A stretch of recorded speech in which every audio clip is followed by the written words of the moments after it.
ഉണർന്നോ? പേടിച്ചു പോയി ഞാൻ.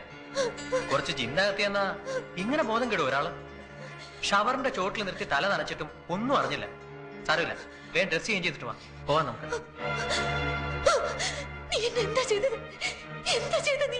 അത് കൊള്ളാം, കിടന്ന് വിറയ്ക്കുന്ന കണ്ടപ്പോ നനഞ്ഞ ഉടുപ്പൊക്കെ മാറ്റി. ഇതെവിടെയാണ്? എന്തിനാ ഇവിടെ വന്നത്? എന്താ സംഭവിച്ചത്? എന്ത് സംഭവിച്ചു? എന്താ ചെയ്തത്? ഞാൻ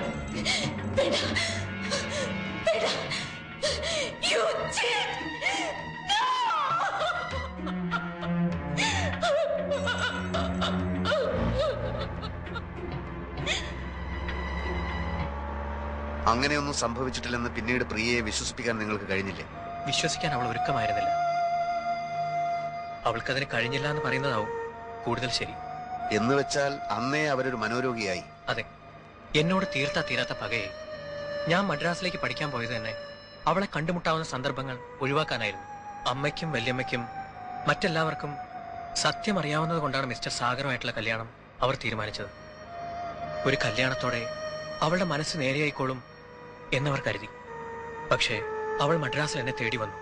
എന്നെ വകവരുത്തുകയായിരുന്നു ഉദ്ദേശം. അവിടെ 6 മാസത്തോളം ഒരു മെന്റൽ അസൈലത്തിലായിരുന്നു. പിന്നീട് തറവാട്ടിലേക്ക് പോകാൻ അവൾ കൂട്ടാക്കിയില്ല. ഹോസ്റ്റലിലൊക്കെ താമസിച്ച് പഠിച്ചു. വർഷങ്ങൾക്ക് ശേഷം വീണ്ടും എന്നെ കാണുമ്പോ ഒന്നും ഉണ്ടാവില്ല മിസ്റ്റർ ജിത്തു. എല്ലാവരുടെയും സാന്നിധ്യത്തിലല്ലേ നമ്മൾ കാണുന്നത്. നിങ്ങളുടെ സ്വാന്തനപ്പെടുത്തലുകൾ ചിലപ്പോൾ മറ്റേത് മരുന്നിനെക്കാളും ഫലം ചെയ്തെന്ന് വരും. No, I don't want an explanation. ഇത്രയും പേരുടെ ഡ്യൂട്ടിക്കുള്ളപ്പോ ഇതൊരിക്കലും സംഭവിക്കാൻ പാടില്ലായിരുന്നു. ആ പേഷ്യന്റ് എന്തെങ്കിലും പറ്റിയാൽ അതിന്റെ ഉത്തരവാദിത്തം നിങ്ങൾക്കായിരിക്കും.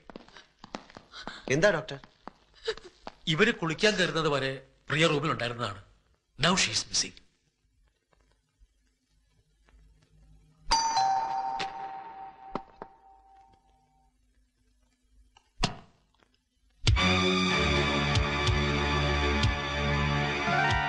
മിസ്റ്റർ ജിതേഷ് ഇല്ലേ?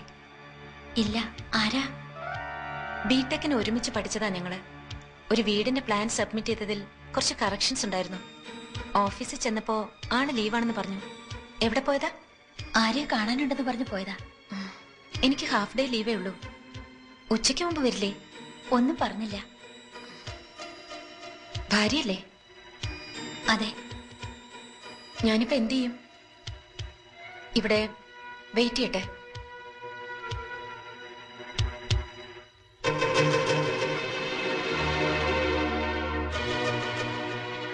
കുടിക്കാൻ കുറച്ച് വെള്ളം.